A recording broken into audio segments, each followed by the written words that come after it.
సికింద్రాబాద్ తిరుమలగిరిలో తీవ్ర విషాదం చోటు చేసుకుంది. గేమింగ్ యాప్ కు బానిసై మణికంఠ అనే యువకుడు బాత్రూంలో చున్నీతో ఉరి వేసుకుని ఆత్మహత్య చేసుకున్నాడు. తిరుమలగిరి పోలీసులు సంఘటనా స్థలానికి పరిశీలిస్తున్నారు. పోస్టుమార్టం నిమిత్తం మృతదేహాన్ని గాంధీ హాస్పిటల్కు తరలించారు.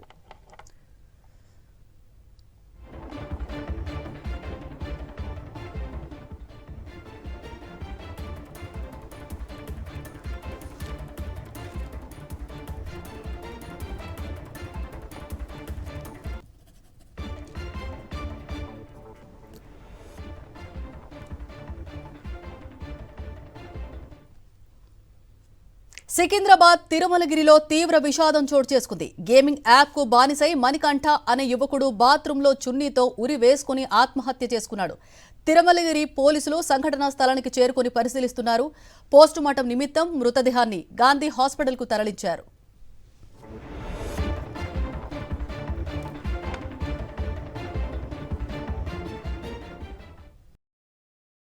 మరిన్ని అప్డేట్స్ కోసం ఛానల్ ను సబ్స్క్రైబ్ చేయండి. నోటిఫికేషన్స్ కోసం బెల్ ఐకాన్ పై క్లిక్ చేయండి.